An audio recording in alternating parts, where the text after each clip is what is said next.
Ladies and gentlemen, please rise for the advancement of the colors.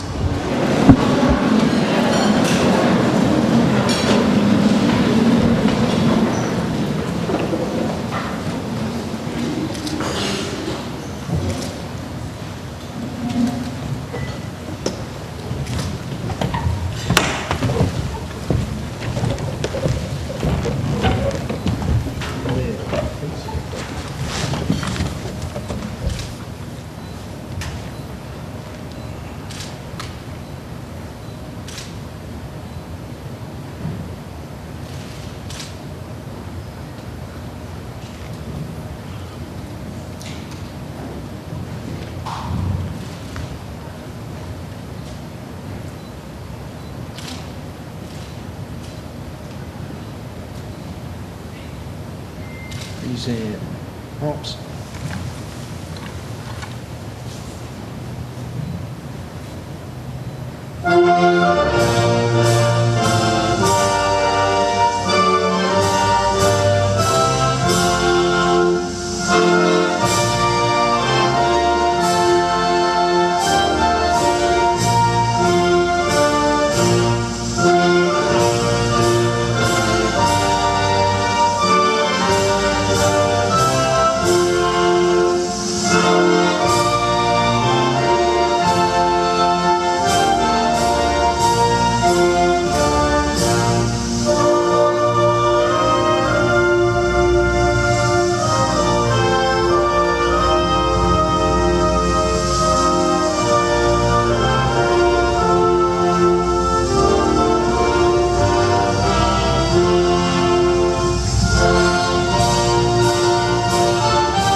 Face, forward, march.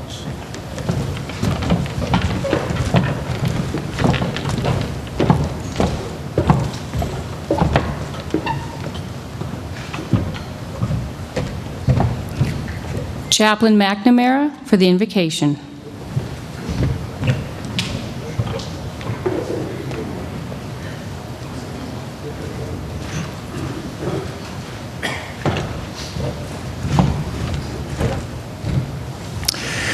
And let us now pause a moment and place ourselves in the loving presence of God. In the Psalms we read, "Praise God in his holy dwelling. Praise God on his mighty throne. Praise God for his sovereign majesty." Lord God, Master of the universe, we gather together this evening to celebrate the 100th anniversary of the 106th Rescue Wing. We ask your blessings upon all those who have served over the years, both home and abroad. We ask that you reward those who have served over the past 100 years, and especially those who have given their life for our country. We ask your blessings on those in our community who have supported the wing over the years, and especially for the friends of the 106th Wing. We ask your presence upon those currently serving. And in all of us, we ask you to instill within us our Air Force core values: integrity first, service before self, and excellence in all we do. Help us always to live out our unit motto, that others may live. Lord God, bless now our food and bless our fellowship, and we ask this in God's holy name. Amen.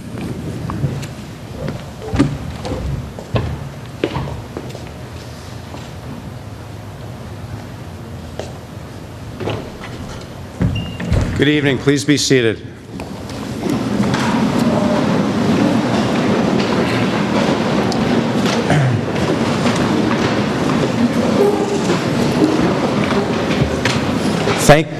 Thank you all for coming.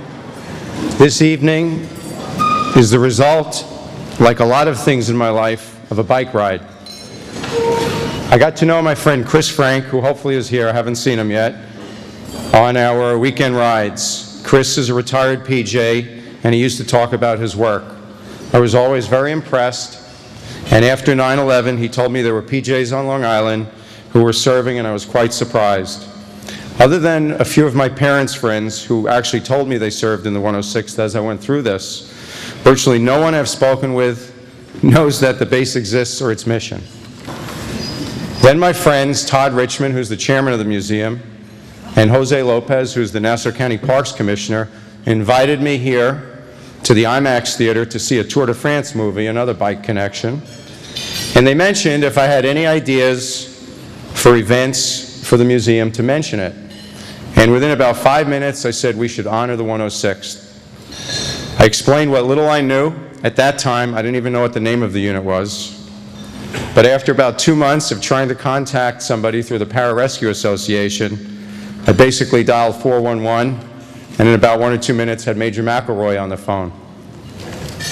That's how it all began. Ultimately, I was in touch with Major DeRozier and Colonel Canders, and the colonel suggested that we have an event like this to coincide with the 100th anniversary of the wing. I'm sure you'll hear more about it, but I was very impressed to hear the story and to learn, especially as it relates to the natural connection for this museum, that this is the oldest continuous air guard unit or air unit in the country. I want to express my thanks for support to my parents, Marilyn and Alvin Rush, and their generous friends, my brothers and sister and cousin, and happy birthday, Greg, who just walked in. Today's my brother's birthday. My friends who've supported this, and also my good friend, the Honorable Rick Lazio, who when I sat down 6 or 7 months ago to tell him about this, immediately volunteered to help and has been instrumental. So thanks, Rick.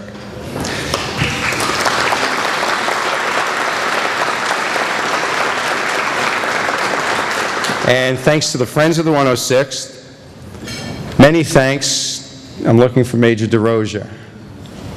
It's probably behind the screen. Many thanks to Major DeRozier, Emily DeRozier, for doing an incredible job. I don't have the time or the words to explain what she did to basically make this happen. I made a lot of phone calls. She made it all happen. Special thanks to Colonel Canders, who I'm proud to say has become a friend. And I think you all know how special he is. And thank you to Deputy Secretary Balboni for immediately saying, I want to help. So thanks for being here. And also, he's a local guy, which we love. And special thanks to my wife for her patience and support.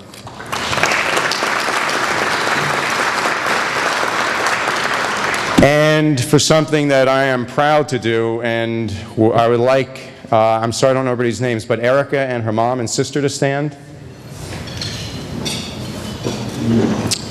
I am proud to announce that we will be making a $10,000 contribution to the Warrior Foundation in memory of pararescueman Rick Smith and in honor of his family.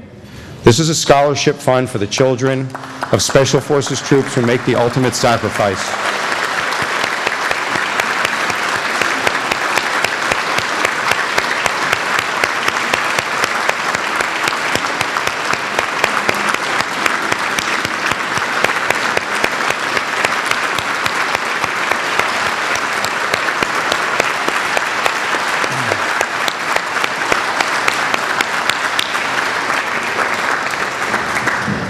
I can tell you right now, this is the highlight of my night. We will also have significant funds to support the mission of the Friends of the 106th, which you will hear about more. For those of you who are guests, thank you for supporting the event. For the members and families of the 106th, on behalf of a grateful Long Island community, thank you for your service. It is now my pleasure to introduce my friend Todd Richmond, who sort of got me into all this with one comment, who is the chairman of this world-class museum. Thank you.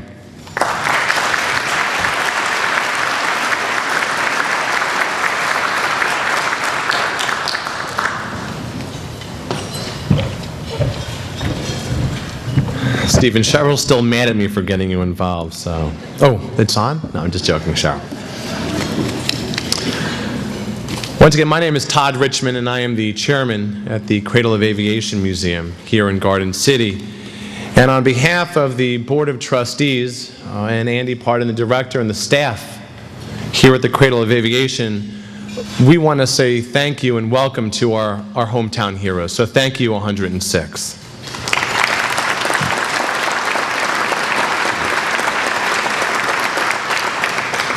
As Stephen said, this is a world-class museum, and we are honored to have the historical significance that Long Island and Queens has played in the aviation and aerospace world. And it was a shame, almost a crime, that we didn't have anything on the 106 here.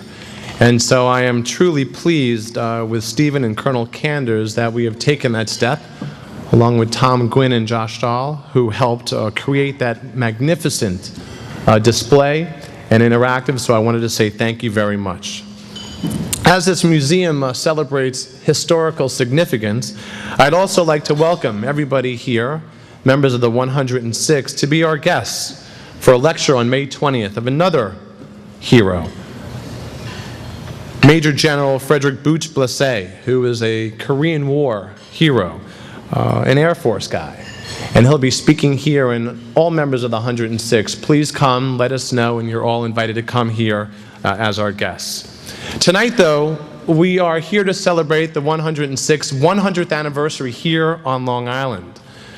We are here to say thank you to the men and women that have done so much, not just for Long Island and New York, but so much for this country, and even so much for this world.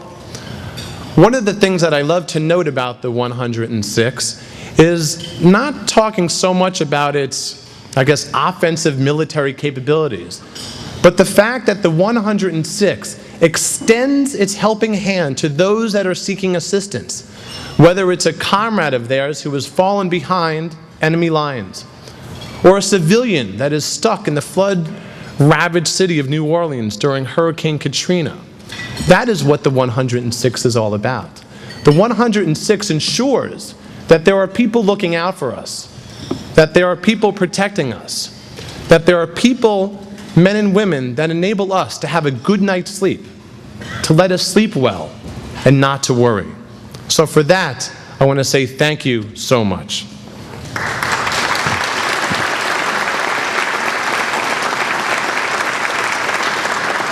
So once again, Colonel Canders, I'm sure that you are proud amongst everybody, the men and women that are here tonight. We wanted to say welcome to the Cradle of Aviation. Stephen Rush, we are all so honored and pleased to be friends with you. You have really done a remarkable job, and your friends and family are so proud. So,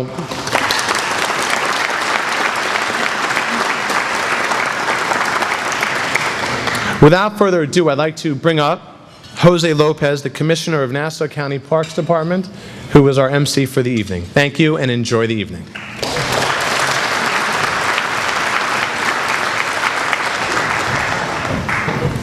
Good evening, everyone. On behalf of County Executive Thomas R. Swazi, welcome to our home. If this is your first opportunity to visit the Cradle, we hope that you come back again. And just by an exhibit of walking through the back that you had earlier this evening, I'm sure you should walk away with that feeling of, wow, you know, there's something really special about this place. And that's exactly how we feel. So consider it opening our doors to you, so that welcome once again. And with that, welcome 106th. What an honor. Stephen Rush has become a very good friend of mine. I was fortunate to have both of his children in my prior career as an educator, and we hit it off, and once again it had to do with cycling. Having a multi-sport background myself, I enjoy competing in long-distance triathlons. Some people may think it's crazy, but I have to tell you it's definitely a passion.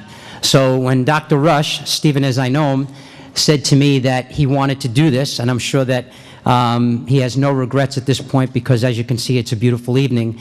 He said that you can identify maybe just a small bit, because the idea was all about challenges. So my hat is off to all of you. I am absolutely amazed with what you do. More importantly is that you give back each and every day, and we're very honored to have you here in our home.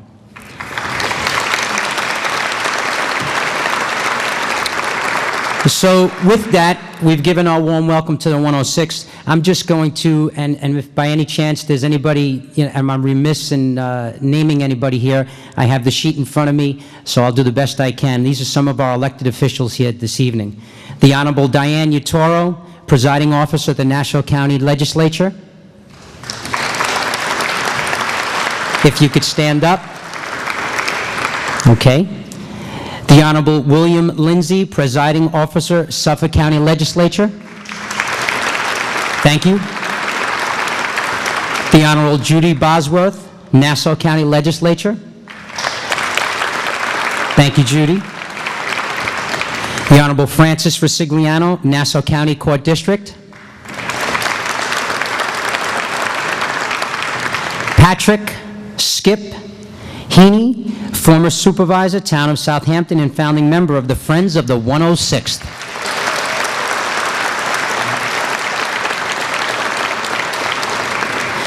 Some of the other people that are representatives is Carolyn Fahey, Intergovernmental Relations Coordinator for Steve Levy, Suffolk County Executive. Erin Dioletto is here on behalf of Tim Bishop, U.S. Congress. Thank you. We would be remiss without mentioning Michael Balboni, Deputy Secretary for Public Safety. Thank you.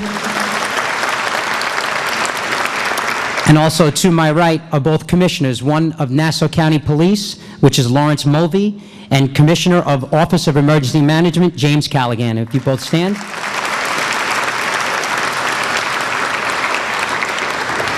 So without further ado, let's take a look at 100 years of service.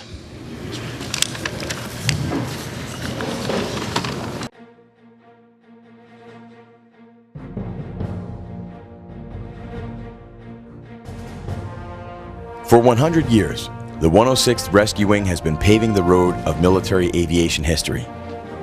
Home to the 102nd Rescue Squadron, the oldest flying squadron in the Air National Guard, these New York citizen guardians have been there from the beginnings of military aviation. Starting from the days of hot air balloons being used for reconnaissance, to the high-speed aircraft used today to provide worldwide rescue support. The 106th has been involved in a variety of missions. Relocating several times over the years, the unit has made their way around New York, from Camp Mineola and Mitchell Field on Long Island, to Miller Field on Staten Island, from Floyd Bennett Field in Brooklyn, to the current home of the 106th Rescue Wing, Francis S. Gabreski Airport in Westhampton Beach, named honoring the World War II flying ace and former base commander. The National Guard's first aviator, Beckwith Havens, hails from our lineage, as does Captain Raynal Cawthorn Bowling, who founded New York's first aero company. Tracing its roots to April of 1908, the unit has served as an observational squadron, flying such aircraft as the Curtiss JN-4 Jennies, then transitioning to a bombardment unit, flying the B-26 and later the B-29 Superfortress. Continuing as an air defense fighter unit, entering the jet age with the F-94B Starfire, the F-86 Saberjet, and ending with the Convair F-102 Delta Dagger. The unit has also provided general transport and aeromedical evacuations using the C-119 Flying Boxcar as an airlift group. The unit even spent time as a refueling group, flying the converted Boeing C-97A Stratofreighter, then the KC-97 Stratotanker. The year 1975 would see a dramatic mission change for the 106th, one that would have far-reaching impact and long-lasting significance for the unit, Long Island, and the nation. The 106th Aerospace Rescue and Recovery Group was the new name for these New York Guardsmen, flying the winning team of the HC-130 Hercules and the HH-3 Jolly Green Giant. They are today designated as the 106th Rescue Wing and continue to fly the HC-130 Hercules, but now fly the HH-60 Pave Hawks. The aircraft and faces have changed over the years, but the commitment to their fellow citizens remains the same. Throughout the history of the 106th, members have distinguished themselves in both combat and peacetime. In 1991, pararescueman Tech Sergeant Arden Rick Smith gave the ultimate sacrifice so that others may live, when the helicopter he was on ditched into the seas during the perfect storm, as depicted in the book and film. Unit member Chief Dennis Richardson, retired, was awarded the Air Force Cross for Combat Valor during his service in Vietnam while performing a rescue mission. The men and women of the 106th have a rich history of service, having saved over 600 lives to date. Whenever they were needed, they were there. They were there at Ground Zero. They were there following Hurricane Katrina and for numerous rescues along the eastern seaboard. They have traveled halfway around the world to Afghanistan, Iraq, and the Horn of Africa, to name a few. They have served in combat and in peacetime, at home and abroad. They continue to serve with dignity, distinction, and honor in these most turbulent times. Our worldwide mission, our outstanding people, and our world-class equipment and facilities will continue to carve out the legacy of the 106th Rescue Wing as we follow our core values of integrity first, service before self, and excellence in all we do.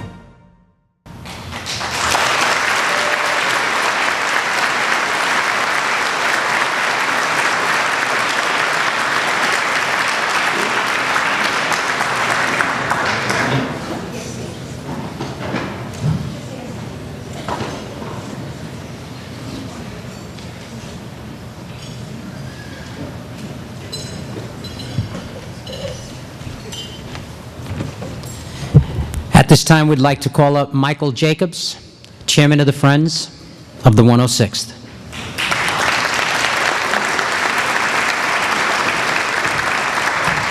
Thank you, Jose. Thank you very much.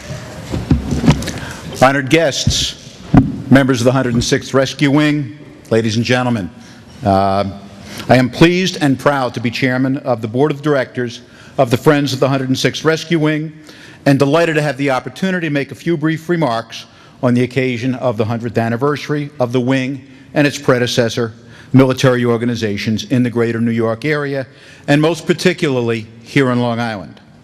North Carolina bills itself as the birthplace of flight, citing the adventures of two brothers from Dayton, Ohio, on the flat and windy coastal plains of Kitty Hawk in 1903. But Long Island rightfully holds the place as the cradle of aviation. From the first company, Signal Corps, in 1908, through Lindbergh and Grumman to the present day, Long Island has earned its place in the history of aviation. We are here to commemorate the 100th anniversary of the 106th Rescue Wing, Air National Guard, and I cannot think of a more appropriate venue than this beautiful museum. The Friends of the 106th offers its hearty thanks to the Cradle for the use of this unique and interesting venue for tonight's celebration. The Friends of the 106th is a not-for-profit community group dedicated to serving those who serve us, domestically and abroad. Our mission is twofold. First, to provide humanitarian aid and assistance where needed to those wing members and their families, especially when a member is deployed. Recent conflicts across the globe have required more and more participation of the National Guard and military reserve organizations. Often when a citizen soldier or airman is deployed, there is a family at home with increased needs due to the absence of a husband or wife, mother, father, sister, or brother. Either directly through the Wing Commander's office or indirectly through the Family Readiness Group or other recognized organizations, we will provide the funds and/or the manpower to assist families in need. Each year we sponsor the Community Appreciation Day, held on base in July. There, as a community, we can honor the members and their families by providing a great barbecue, games, rides, and exhibits. This year's Community Day will be held on July 19th, and once again, local community and veterans organizations like VFW, American Legion, Westhampton Rotary, Westhampton Kiwanis, and the Greater Westhampton Chamber of Commerce will flip burgers, serve ice cream, man the exhibits and rides, and otherwise serve those who serve us. The second mission is to ensure that the 106th stays in our local community for the long term. In 2005, the base was threatened with closure and relocation during the BRAC process. BRAC is the base realignment and closure process that is undertaken by Congress and the Defense Department every several years. A community group called GRIP, the Gabreski Retention Initiative Partnership, was formed and headed by an active local resident named Hank Beck. In our audience tonight, I would like him to stand just for a moment and be recognized. Hank Beck.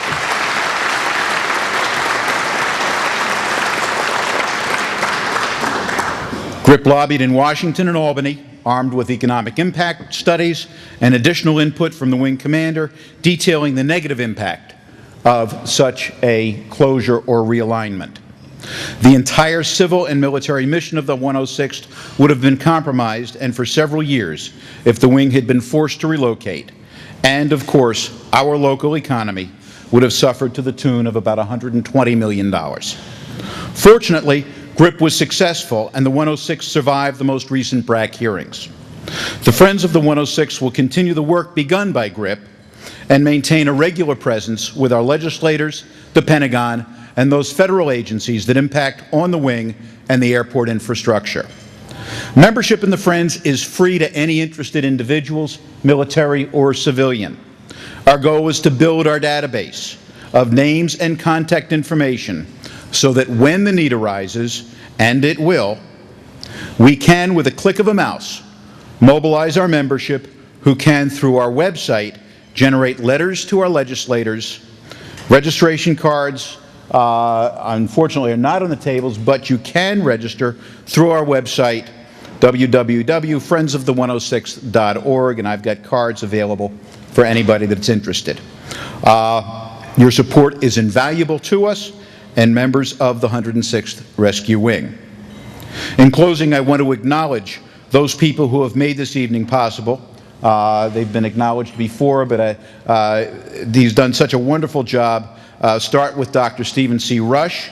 Steve's vision, energy, and ability to summon funds from the community and this evening's sponsors was truly the driving force for tonight's event. Steve, thank you very much.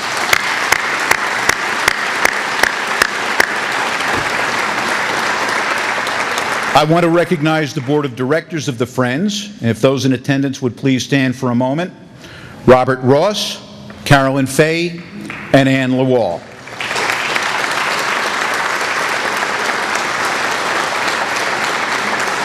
And unfortunately not able to join us this evening, Henry Bramwell, who has handled our website and a great deal of the PR that we've been able to generate. We also have a Board of Advisors whose advice and counsel provide support and guidance. Members of the Board of Advisors are Assemblyman Fred Thiel, Commissioner Jim Morgo from Suffolk County, Councilman Chris Nuzzi of Southampton Town, and Wing Executive Officer Major Emily DeRosier. Major DeRosier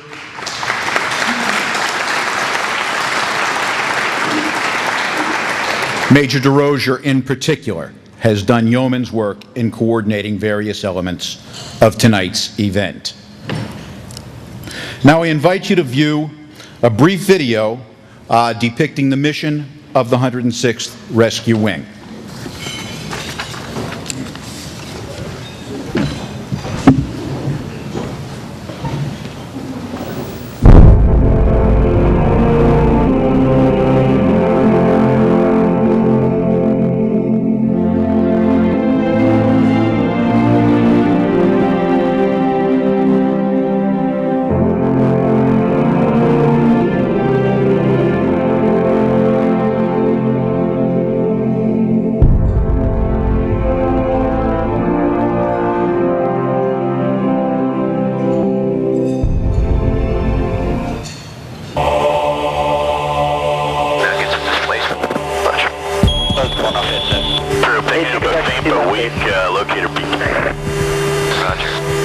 This is a Mayday. We are in a life raft. Any vessel, come back, please. Requesting assistance. This is King 2-1. We are in the area. Proceeding. North 870, thank you. Left course. Be your position.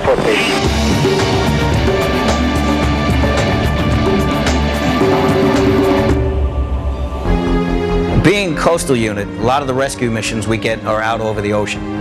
And a lot of the ones we get from the United States Coast Guard. It's beyond the range of the equipment that they have. So normally what happens is the C-130 will launch and deploy PJs to the scene to start treating the survivors, get them in the raft and get them prepped for pickup. The helicopters will follow after the C-130 because they're much slower in airspeed than the C-130s.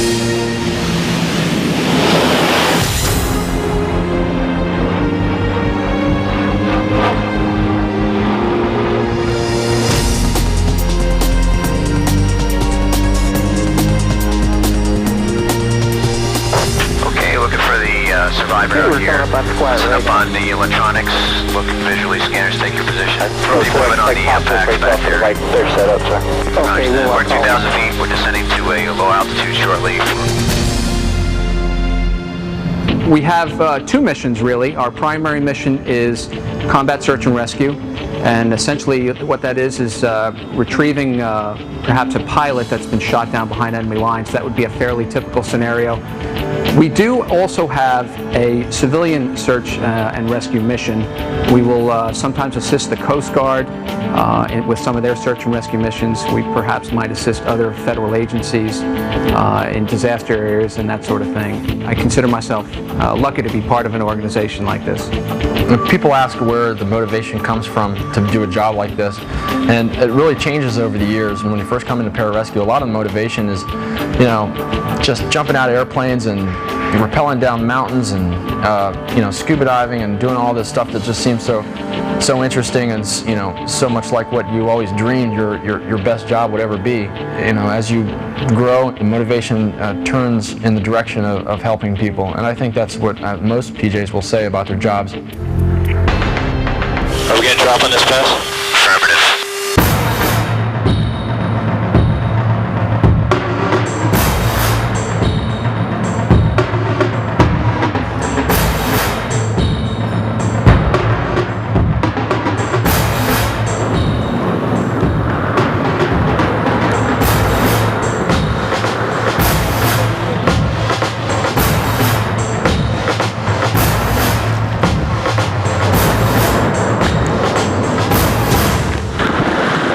The 106 Rescue Wing is part of the New York Air National Guard, which is a reserve of the Air Force and has a broad range of mission capabilities centered around combat search and rescue primarily, but we also have a broad base of what we call expeditionary combat support. So besides this flying capability, we have a medical squadron, a security forces squadron, a civil engineering squadron, firefighters, and then all of the overhead functions here at the wing that serve us, like in personnel, in our warehouse, all of those functions are also deployable. So all of the men and women that work here can be called on very short notice to work overseas for all kinds of periods of time. Could be a couple of weeks to upwards of a year. The pararescue force is probably only a couple of hundred, whereas I think a lot of the other special forces in the Navy and in the Army and the Marine Corps may be a bit larger. So this is very elite, tight-knit group. There is so much sacrifice, so much dedication that's required. It's much, much more than one weekend a month and a couple of days a year. I think the term weekend warrior is an unfortunate term because most people in the know realize that that is not a term that should be applied anymore. Probably most people around the country, as they watch footage of activity in Iraq or Afghanistan, probably don't realize that many, many of those people are reservists. They're serving as, in quotes, part-time, but they really do make a full-time commitment.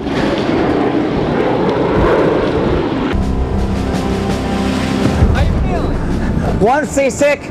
I'm the captain. I'm flying. Fred, I think he's having a heart attack.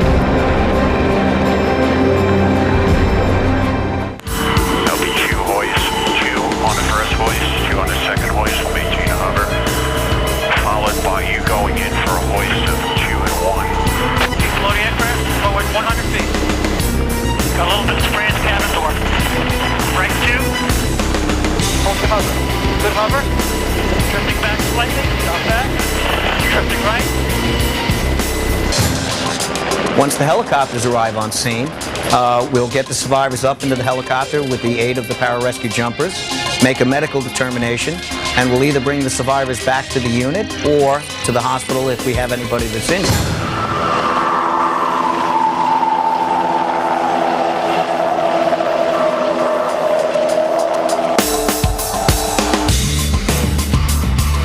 Our open ocean type rescues oftentimes are way out to sea.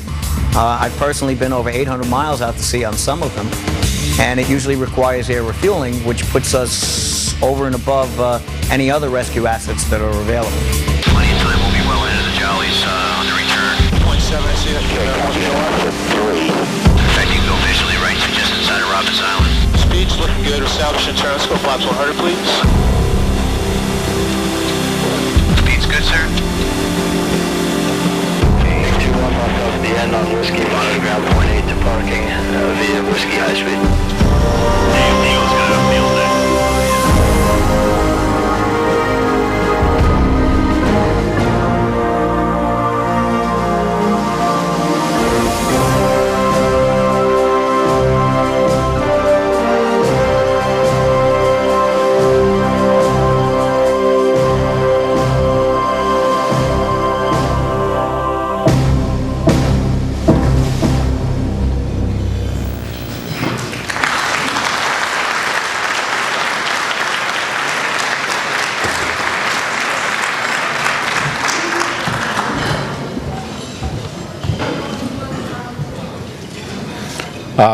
Now one of my favorite duties, and that is the introduction of your wing commander. Colonel Michael Canders is a Naval Academy graduate and a former naval aviator. He left active duty after more than 7 years of service and accepted a reserve commission in 1984. He joined the 106th while working full-time for Figge International and later Telephonics, leaving the latter in January 2002 to become the commander of the 106th. He has participated in a number of civil search and rescue missions and was awarded the Air Medal for a nighttime recovery of a critically injured foreign national from a vessel in North Carolina. Rescue teams under his leadership saved 161 lives in New Orleans following Katrina, and he leads a dedicated group of men and women who have more than 600 saves to their credit. I'm proud to call him my friend, Colonel Michael F. Canders.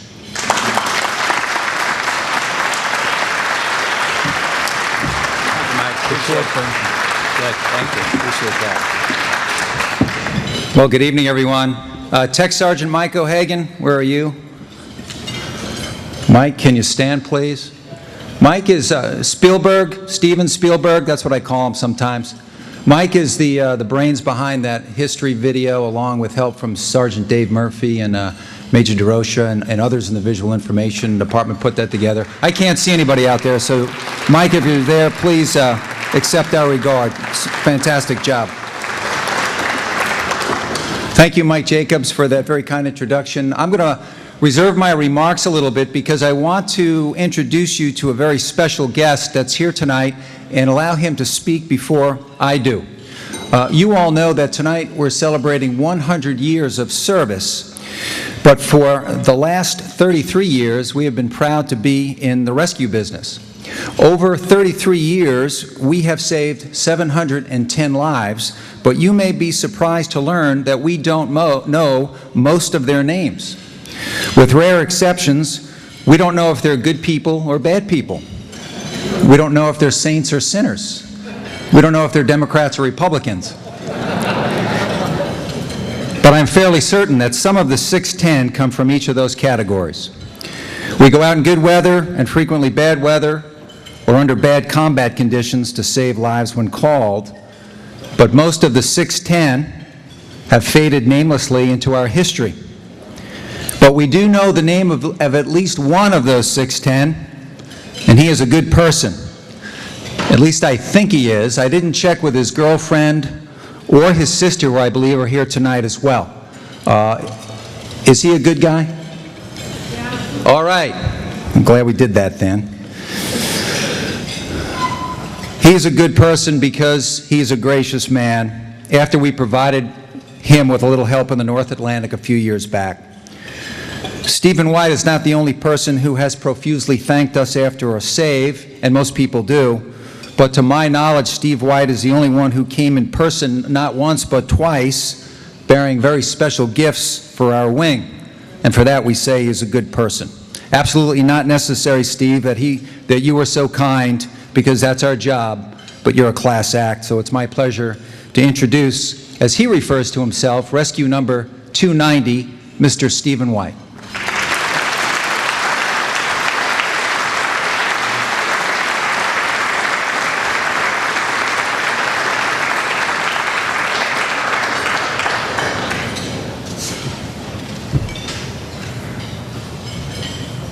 Great to see you. Thanks, Steve.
Thank you. Thank you. First of all, I will tell you quite frankly, I'm not sure what's more frightening. Leaving that boat 450 miles from the nearest point of land to jump into the ocean and be lifted into an air rescue helicopter, or speaking here tonight in front of you. I've been invited here just to give you a short summary of how we ended up in the hands of the 106th. And I will make it very short. I know you want to enjoy your dinner. We were contracted, three of us, two British citizens and myself, to deliver a 50-foot sailboat from England to Montreal, Canada. We had originally planned to sail 1,400 miles to the Azores, 2,200 miles to New York. Then we were going to take the mast off the boat and take her up the Hudson River through Lake Champlain and deliver at the northern tip of Lake Champlain. Needless to say, we did not make it. We left England April the 15th, 2002. I celebrated my 55th birthday the 21st. The first mate celebrated his first 55th birthday April the 16th. We arrived in the Azores April the 28th, departed the Azores on May the 1st. In airline crashes, they say there's typically three things that go wrong to bring down an aircraft. The same thing happened to us. 2 days out of the Azores, we lost the starter on our engine. Therefore, we had no way of charging our batteries so we could be seen at night with navigation lights, and etc., and no way of motivating ourselves. Captain says, well, ships have been sailing the ocean for hundreds of years. We're going to continue on to New York. So fine. We sailed another 10 days, and on May the 13th, we got into gale force conditions. We refer to it as Force 8. Just to give you an idea, hurricanes are Force 12. At that point, we ripped our foresail in half. We took it down. The captain repaired it overnight. Went up the next morning to put the jib back up. Had a small rip in the main. That got sewn up. And we were back under sail again, except the captain noticed after we were done, we had one little problem. And that was, during the gale, we had broken a spreader on the mast. Now, a spreader is a crosspiece on the mast that wires run up like the anchor wires on a radio tower. They hold the mast up. With a broken spreader, we now had a mast that was weak on one side. Captain says, well, we can still sail as long as we keep the sails on the strong side of the mast. We sailed another 2 days and unfortunately ran into force 10 conditions. 50-mile-an-hour winds, 30-foot waves, and coming into that, we broke the mast in half on the boat. At that point, we set off an EPIRB, an emergency position indicating radio beacon, and the technology really is amazing. 550 miles from New York, 450 from Halifax. We had a Coast Guard plane overhead 5 hours later. They circled all night, vectored 4 ships into our area. The next day we found out that the 106th was arriving. They came in about 3 o'clock, and you saw the results. So in summary, that was how we got to where we got to, being rescued. I would like to again thank the 106 personally, and I would also like to thank everybody else who is here to honor the 106th. Thank you.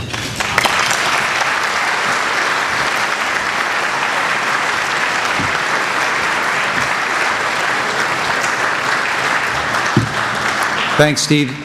The best part of the story was that he came to my office a couple of weeks after the rescue with a bottle of Maker's Mark bourbon from Kentucky.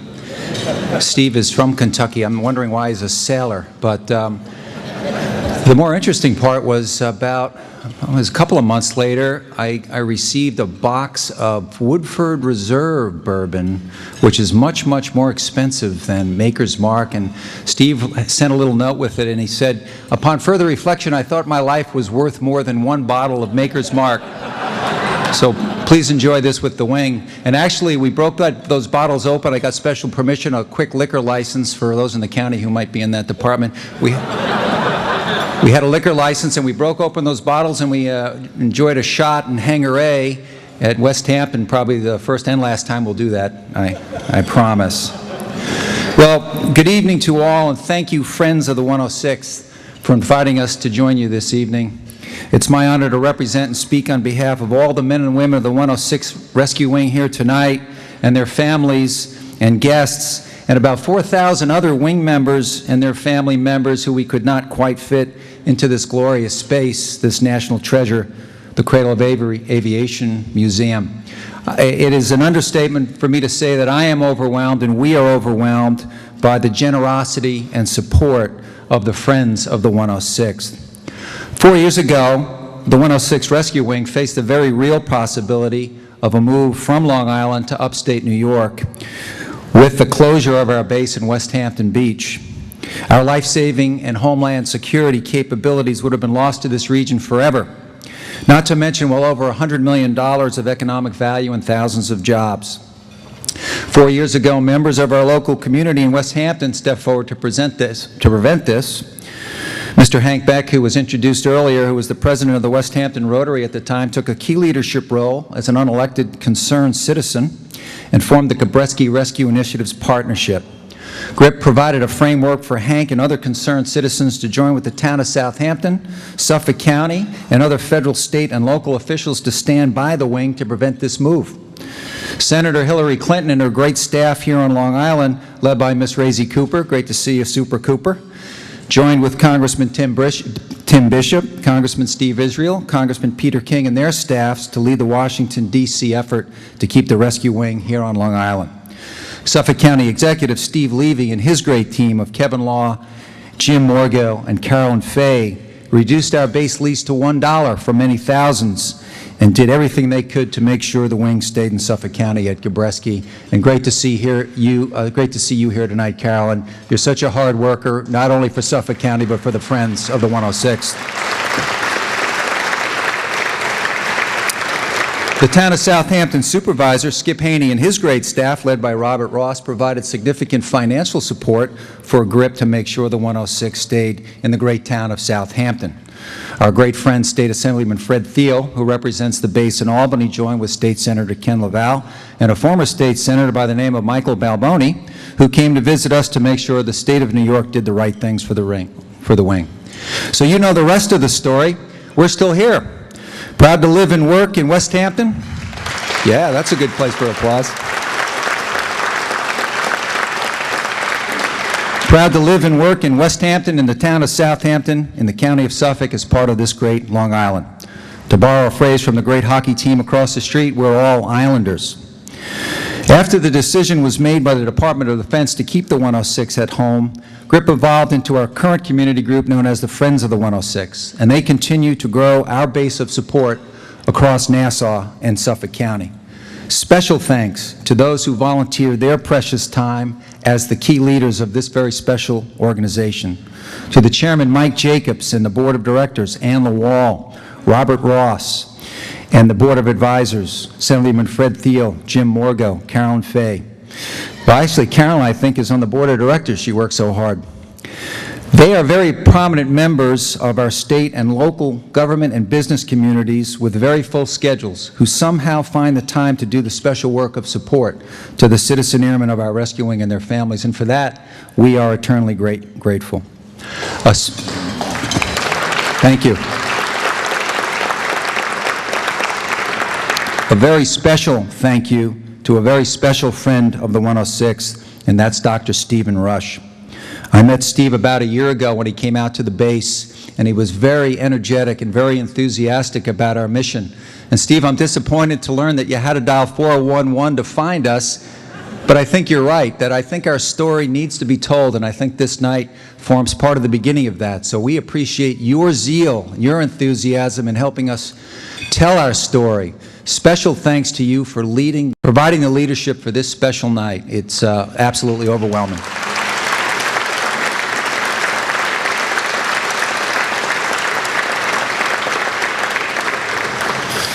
We're also greatly honored to have my boss's boss's boss here as our special guest and guest speaker, Deputy Secretary for Public Safety, Mike Balboni.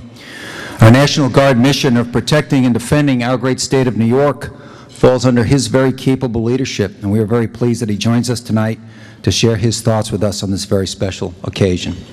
It is particularly gratifying to be here in this place, this national treasure, Long Island's own Cradle of Aviation Museum. I've been in the museum many times and I hadn't seen much, a very small placard on the 106, so now that we've corrected that, I want to thank all of you who provided this support, the friends, Dr. Rush, all of you who worked so hard to make this happen.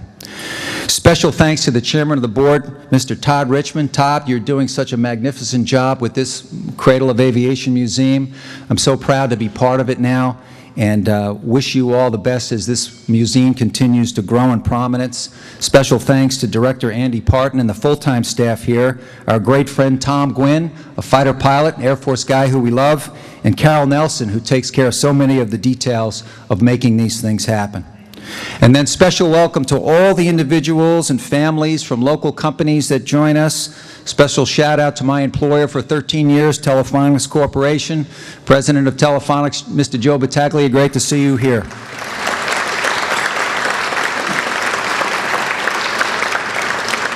Okay, I'm almost through. I'm glad you have dinner. I'm glad I'm not holding you up on dinner here. The good news is Mary Canders is here.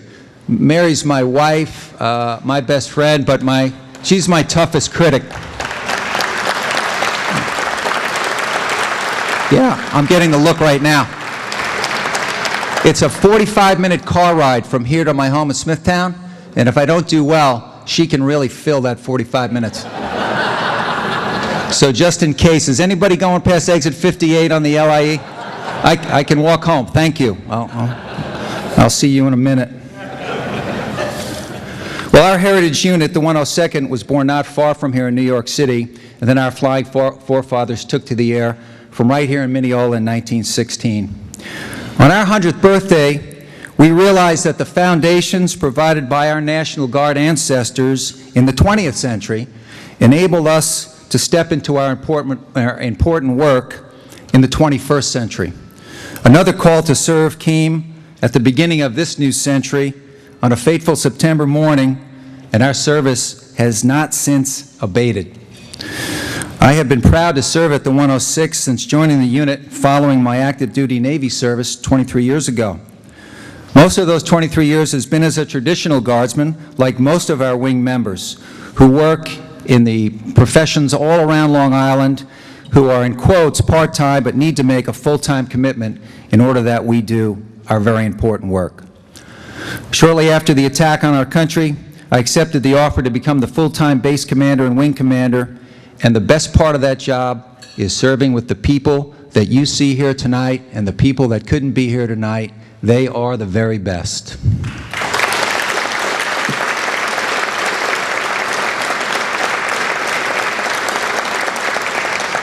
So in 23 years, I have a lot of memories, so I just want to wrap up with a couple, and I want to share with you some images from those 23 years, and I know that some of you share these images, and they are burned in my brain, burned in my memory, as I am sure they are in some of yours.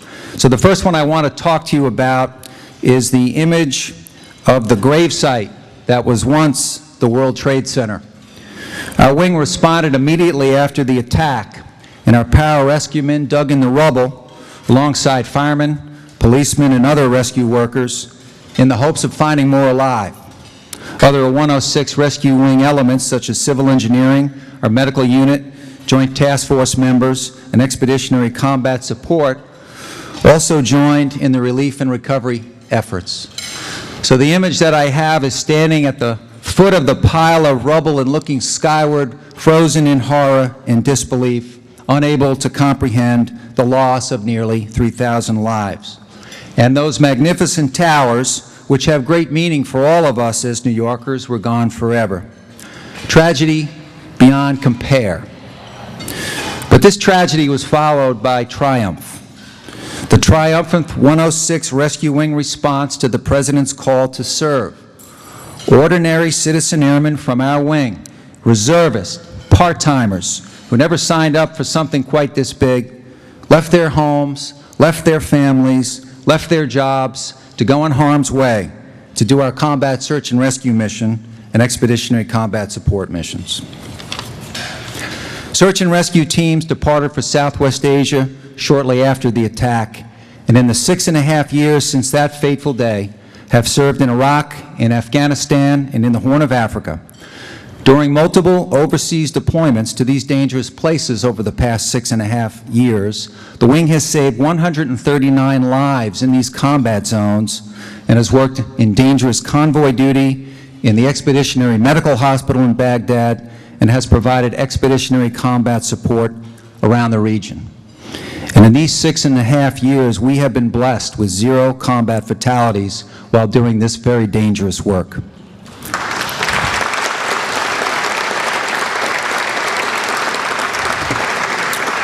So from the tragedy of many lives lost on 9/11 to the triumph of lives saved, 139, in the war on terrorism by the men and women of the 106th. The second image I want to share with you tonight is that of a great American city completely underwater. I had the opportunity to visit New Orleans on many previous occasions, so to see it so ravaged by Katrina and levee failure was again incomprehensible and a complete tragedy. Loss of life and particularly property was staggering, and the television images could not do justice to the view from one of our rescue helicopters. But again, tragedy was followed by triumph when the men and women of the 106 Rescue Wing were called to serve here in the United States, and rescue helicopters and C-130s flew to Jackson, Mississippi and Hurlburt Field in Florida to participate in one of the largest rescue operations in world history. Upon arriving, there was no plan, no air traffic control, just fly over the city and pick up whoever you see. Hundreds of helicopters, 2 of which were ours, pulling our people from the flooded rooftops. And being able to refuel in flight from our HC-130s overhead the city gave us special advantage when we didn't have to wait in line at the airports to get limited fuel. The pumping of the limited fuel was so limited that it was very difficult to get fuel quickly on the ground. So from the tragic destruction of this great American city to the triumph of 161 lives saved by the men and women of the 106 and their families. The final image I want to share with you tonight is less recent than these two from 2001 and 2005, but no less memorable. I've had the opportunity over the many years I've been at the 106 to fly with some terrific rescue airmen. In the spring of 1991, I was teamed with a crew that did high-altitude parachute training at an air show in Vermont. Our mission was to jump a pararescue team from our helicopter at 10,000 feet and have them land at show center about the size of a basketball court, which is a bit of our risky business. The jump master and PJ team leader was a young guy by the name of Tech Sergeant Rick Smith, a veritable recruiting poster pararescueman. He was so squared away and so thorough in his briefing and preparation that he boosted the entire rescue team's confidence in completing this less-than-safe maneuver. The jump was executed flawlessly and safely, and I was grateful that we had warriors like Rick Smith ready to jump into harm's way to save lives. A few months later, in the fall of that year, on Halloween night, 1991, Tech Sergeant Rick Smith was on the mission of his life with 4 other helicopter crew members from our unit. During some of the worst weather in recorded history, our crew found themselves up against very long odds in what the world would later come to know as the perfect storm. Most of you know the story of how our helicopter ditched that night into the Atlantic, and 4 of 5 of our crew members were rescued by the sheer courage and determination of our brethren in the United States Coast Guard. Rick wasn't found that night, but we were confident we would find him the next day, because we knew if anyone could survive in those conditions, it would be Rick Smith. We searched for days, then weeks, and never found a trace. So the image I want to share with you first is a tragic one. It is of the memorial service we had right in Hangar A, our large hangar on the base, for Rick Smith. I remember standing in formation and seeing Rick's young family, his wife Mary Ann with a newborn baby and 2 little girls by her side, ages 7 and 5. Terrible, terrible tragedy for the Smith family and our wing family, but today, triumph. Those little girls I described are not so little anymore, and today proudly wear the uniform that their father wore before them in our wing. I always seek forgiveness after I embarrass them, but I'm going to ask them to stand again. Staff Sergeant Erica Smith, Airman First Class Kristen Smith, and their mom, Mary Ann Smith-Stahl.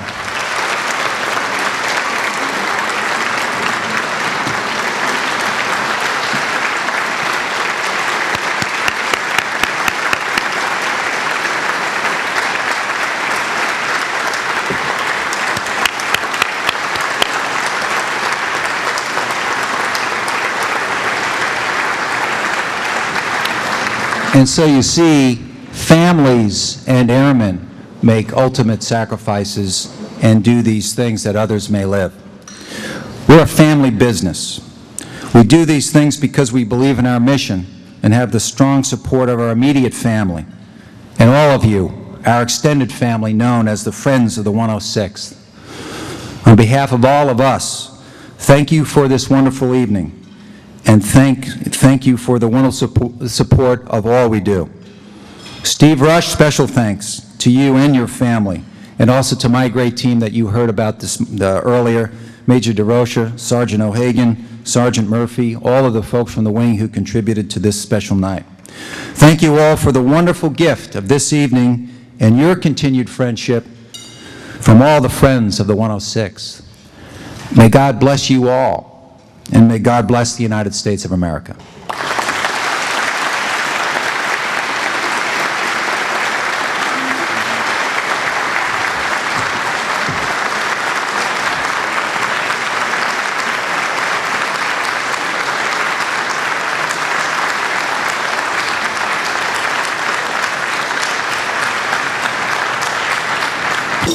People from the unit seated at tables with guests from the community, I want everybody to sort of get to know each other, and for people who are interested to develop a relationship with the unit members, and for the unit members to invite people out to visit the base and sort of increase the community relations. So that was part of it. But I want to bring Colonel Canders back up, please. Thank you.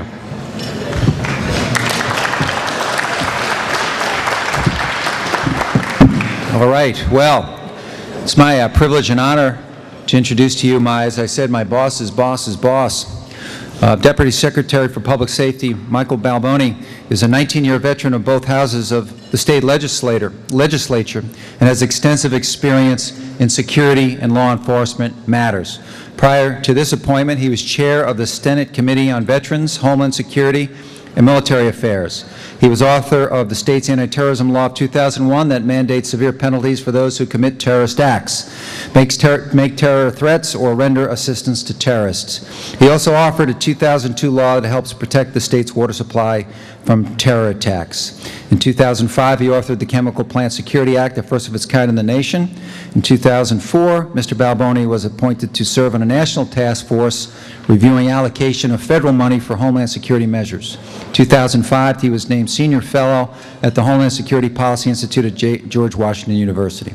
In addition, he co-chaired the National Conference of State Legislatures' Executive Task Forces on Homeland Security. Mr. Balboni is a graduate of St. John's University's Law School and was elected to the New York State Assembly in 1989, elected to the State Senate in 1997, and was assigned to his present position as the Deputy Secretary for Public Safety. And on a personal note, I think I best describe Deputy Secretary Balboni as the Secretary of Defense for the state of New York. You know, the threat here at home is very real, and it's great to have him as our key civilian leader in addressing and making sure that New York safe is safe. So it's my pleasure to introduce Deputy Secretary Michael Balboni.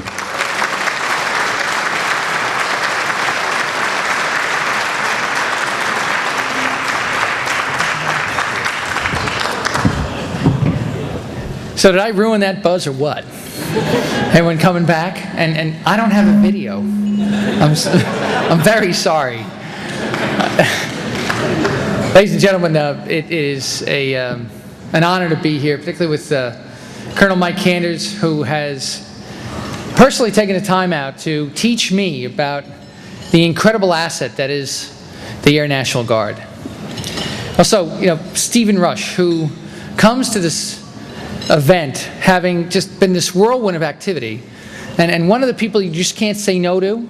Have you gotten that sense? When he comes and he says, I need you to do this, you got to do it. It's wonderful that way. And it seems that everybody associated with the Air Wing has that same type of enthusiasm. A couple years ago when I was in the State Senate and I was chairman of the Homeland Security and Military Affairs Committee, I was involved in some of the BRAC discussions and trying to get then Governor Pataki on board to really fight for the 106. And so I'd get these really annoying phone calls from this woman from Senator Clinton's office, and she'd be doing it all the time. That's Reese Cooper, and she was wonderful in her advocacy. They weren't that annoying. But, you know, ladies and gentlemen, the opportunity we have here tonight is to do something that's a little counterintuitive. First of all, let me just tell you, so I'm the Deputy Secretary for Public Safety for the state of New York. A really long title, and I was reminded once that during the French Revolution, they beheaded the folks with the longest titles first. Senator was much safer. But I get a chance to work for Governor David Paterson, a guy who grew up just around the corner from here, who has made a lifetime of turning adversity into advantage, which is a phenomenal skill set to lead this great state. And I get a chance to work with truly talented people, like Dr. John Cohen, who's here with us this evening, good friend of Stephen Rush. Dr. Cohen, where are you? I can't even see with the lights, but Dr. Cohen used to be the head of medicine at North Shore University Hospital, the largest healthcare system in the world, or actually, the country. He is now the senior advisor, and essentially what he does is everything. So I just had to run off and get some phone calls, and I gave it to him. I said, here, you deal with this. But I think that what we have here is, that didn't work, I still get it back. We have this really amazing opportunity to take a look at a guy like David Paterson and realize in the way he deals with the world, the hope and potential of this government. Ladies and gentlemen, I've been given this amazing opportunity in the last year and a half to oversee all these agencies that are charged with the responsibility of being there when it counts the most. And in the last year and a half, my world and my view of it has changed dramatically. I have seen 13.5 feet of snow having fallen in 2 weeks in Tug Hill, New York. I've witnessed flooding in Mamaroneck where the water actually reached the basketball rim in the gym. I've seen an eruption of steam in the middle of a Manhattan street, a block away from Grand Central. And just recently, I saw a crane collapse where there was actually blood on 2nd Avenue and bodies in the building. I have witnessed a nurse told for the first time that she is a widow and that she must contemplate her future with her daughter alone because her trooper husband is not going to be coming home. And I'm reminded daily of the threat that we face with my daily threat briefings. And the thread through all of those experiences is that we as Americans, we as New Yorkers, have tremendous hope and faith that when we need it most, someone will be there.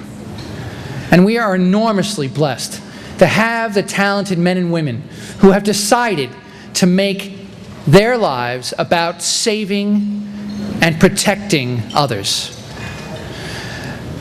The Air National Guard is a wonderful example of that. New York State has one of the most fantastic air missions in the United States. In addition to the 106 Air Wing that provides the rescue component, we have the heavy lift capacity in Stewart Air Force Base.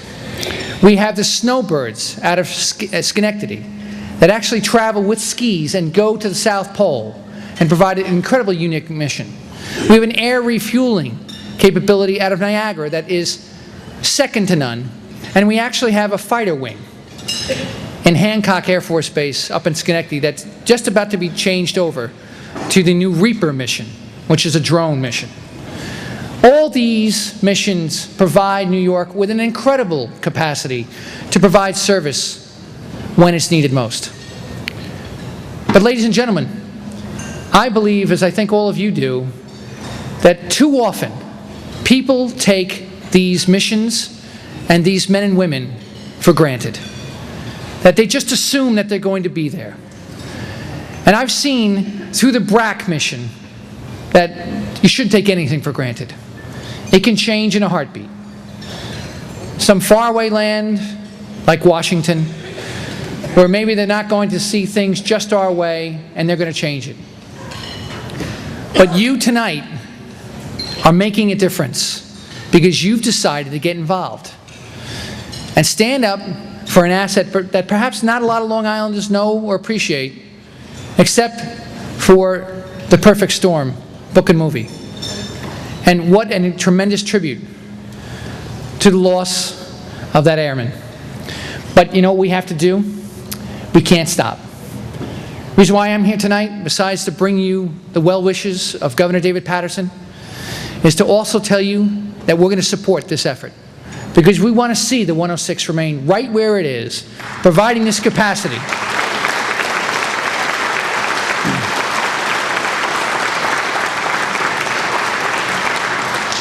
But as powerful as David Paterson is, he can't do it alone. He needs every single one of you to appreciate and to work to make sure that the folks in Washington understand the absolute necessity of this mission on this island at this time. You know, I'm constantly blown away by the ability of our men and women in service, whether it's police officers, firemen, rescue workers, in the military, in the National Guard, to get up in the morning and make a decision to put their lives in harm's way for others, people that they've never met and may never know after they meet them. And I've seen such incredible heroism. It is so often never acknowledged, but they do it day in and day out for all of us.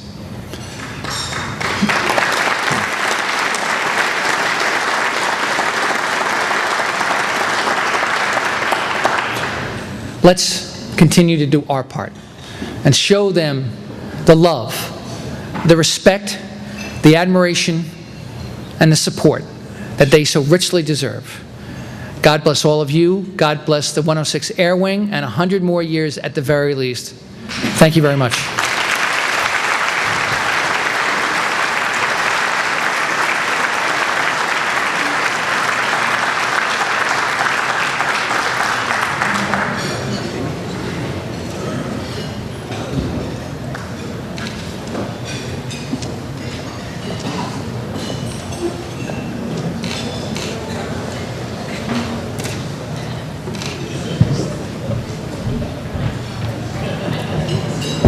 Ladies and gentlemen, please stand for the retirement of the colors.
Thank you, and enjoy the rest of your evening.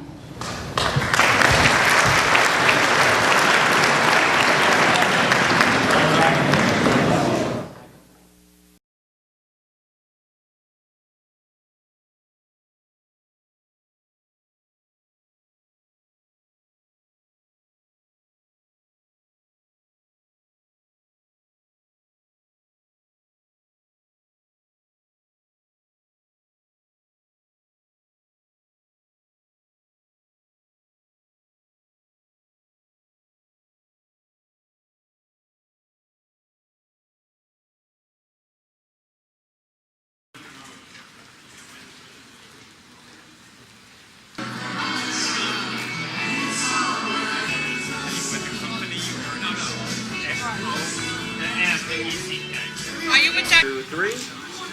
Make sure it came out.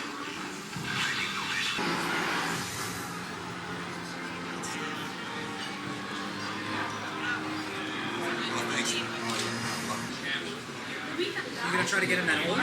Yeah.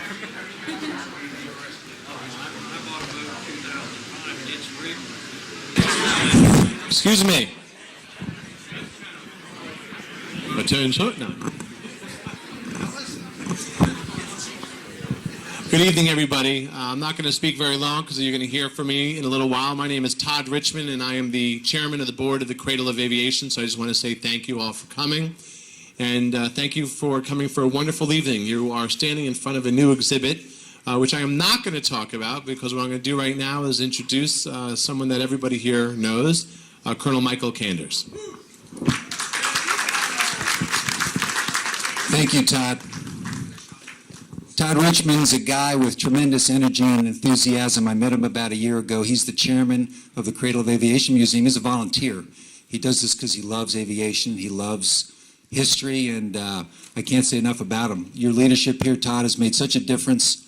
I've been coming to this museum for a long time, and I've often wondered, where's the 106 Rescue Wing? We're part of Long Island's history, and now on this special night, I'll know where to go right away. And I want to thank Tom Gwynn, of course, great friend of the wing, great part of the museum, always helping us when we're here. And Dr. Steve Rush, of course, thanks for your support of this great exhibit.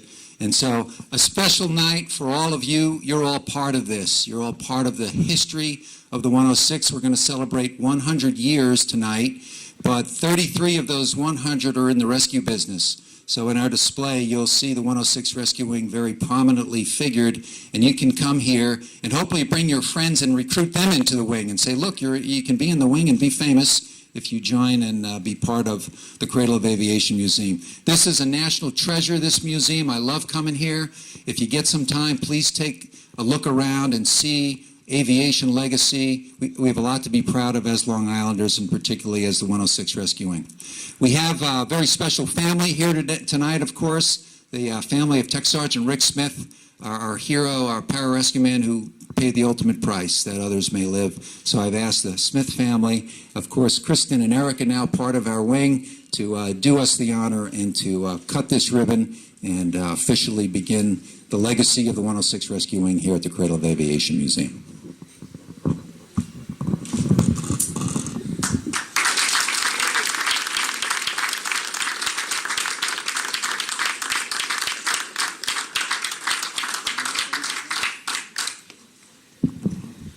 Okay, now I've been told to tell all you to move into the other room for dinner. So take a quick look at the exhibit before you go in, and then we'll sit down and have some great dinner here at the Cradle. Thanks.